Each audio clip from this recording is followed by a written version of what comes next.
అందరికీ నమస్తే. Welcome back to my channel Mohana's info. ఈరోజు నేను బ్రోకలీ రెసిపీని మీతోటి షేర్ చేసుకుంటున్నాను. బ్రోకలీలో ఎన్నో ఆరోగ్య ప్రయోజనాలు ఉన్నాయని అందరికీ తెలిసింది.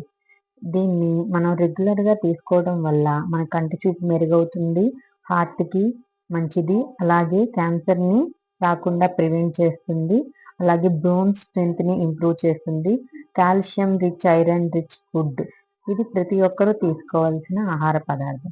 లేట్ చేయకుండా ఎలా చేయాలో ఈ సూప్ని మీకు చూపిస్తాను.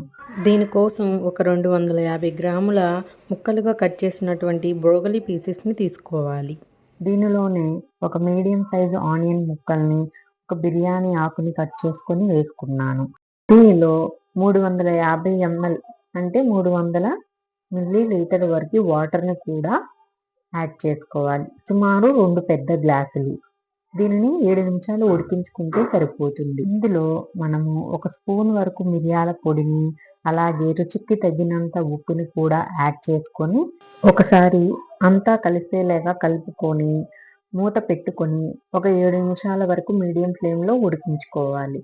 ఇలా ఉడికిన తర్వాత స్టవ్ ఆఫ్ చేసుకొని చల్లార్చుకోవాలి.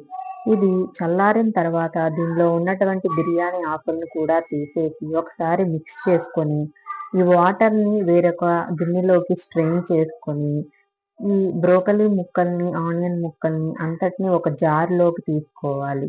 సపరేట్ చేసుకున్నటువంటి వాటర్ కూడా కొద్ది కొద్దిగా యాడ్ చేసుకుంటూ ఈ మిశ్రమాన్ని మెత్తటి పేస్ట్ లాగా చేసుకోవాలి.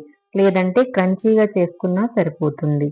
తర్వాత స్టవ్ మీద కడాయి పెట్టుకుని దానిలో 1 స్పూన్ వరకు నెయ్యిని కానీ లేదా 1 ఇంచ్ బటర్ని కానీ యాడ్ చేసుకొని అందులో కట్ చేసుకున్నటువంటి వెల్లుల్లి ముక్కల్ని 1 స్పూన్ వరకు యాడ్ చేసుకొని గోల్డెన్ బ్రౌన్ కలర్ వచ్చేంత వరకు వేయించుకున్న తర్వాత ఇందులో మిక్సీ పట్టుకున్నటువంటి బ్రోకలీ మిశ్రమాన్ని అంతటిని యాడ్ చేసుకోవాలి.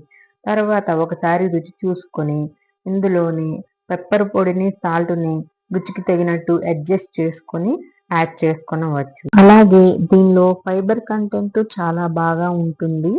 వెయిట్ లాస్ అయ్యే వాళ్ళు వాళ్ళ డైట్లో ఈ రెసిపీని యాడ్ చేసుకోవడం వల్ల మరిన్ని మంచి రిజల్ట్స్ అయితే చూడగలరు. మీ టేస్ట్కి తగినట్టు ఉప్పుని, పెప్పర్ పొడిని అడ్జస్ట్ చేసుకొని మూత పెట్టుకుని మరొక 3 నిమిషాల పాటు మరిగించుకోవాలి. ఇలా ఒక పొంగు వచ్చిన తర్వాత స్టవ్ ఆఫ్ చేసుకొని సర్వ్ చేసుకోవడమే.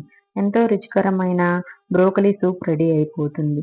ఇది మీరు తప్పకుండా ట్రై చేయండి. అలాగే క్విక్గా, ఈజీగా చేసుకునే ఈ రెసిపీ ప్రతి ఒక్కరూ తప్పక ట్రై చేసి టేస్ట్ చేసి మీకు ఎలా వచ్చిందో కామెంట్ సెక్షన్లో నాతోటి షేర్ చేయండి. మంచి రెసిపీస్ కోసం మన మోహనాస్ ఇన్ఫో యూట్యూబ్ ఛానల్ని సబ్స్క్రైబ్ చేసుకొని సపోర్ట్ చేయండి. ఈ రెసిపీ కనుక మీకు నచ్చినట్లయితే ఒక చిన్న లైక్ అయితే ఇచ్చేయండి. మరిన్ని మంచి వీడియోస్తో మిమ్మల్ని కలుస్తాను. అంతవరకు bye. Have a great day.